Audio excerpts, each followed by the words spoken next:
এখানে দেশের গার্ডিয়ান নাই। নির্বাচিত একটা সরকার চলে আসলে সবকিছু ঠিকঠাক হয়ে যাবে আশা করি। হত্যাকাণ্ডগুলো যেভাবে ঘটে যাচ্ছে, এখানে আমার মনে হচ্ছে সরকারের একটা দায়বদ্ধতা আছে। এখানে একটা নির্বাচিত সরকারের প্রয়োজন। এই দেশে গণতান্ত্রিক সরকার নাই বিধায় আমি মনে করতেছি এখানে দেশের গার্ডিয়ান নাই, এটা উপলব্ধি করতেছি আমি। আমার ধারণার নির্বাচিত একটা সরকার চলে আসলে সবকিছু ঠিকঠাক হয়ে যাবে আশা করি। কেউ কাউকে মানতেছে না। একটা গণতান্ত্রিক সরকার যদি চলে আসে নির্বাচনের মাধ্যমে আগামীতে, এটা দ্রুত করতে হবে। এই সরকারকে দ্রুত একটা নির্বাচন দিয়ে দিলে দেশে আইন শৃঙ্খলা পরিস্থিতি স্বাভাবিক হয়ে যাবে। যে সরকার বা সরকার প্রশাসনকে ওইভাবে করে কন্ট্রোল করতে পারতেছে না, যে এই যে হত্যাকাণ্ডগুলো যেভাবে ঘটে যাচ্ছে, এখানে আমার মনে হচ্ছে সরকারের একটা দায়বদ্ধতা আছে, যেটা সরকারের এড়িয়ে যাওয়া উচিত না।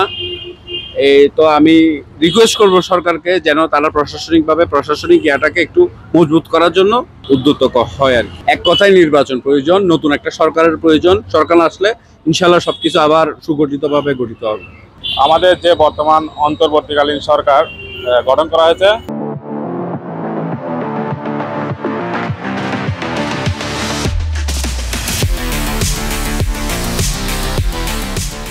তো সেখানে আইন শৃঙ্খলা যে তৎপরতা সেটা খুবই কম। উচ্চ পর্যায় থেকে কিন্তু একটা সিদ্ধান্ত নিতে হবে দেশের সর্বস্তরে যাতে আইন শৃঙ্খলা অবনতি না হয়।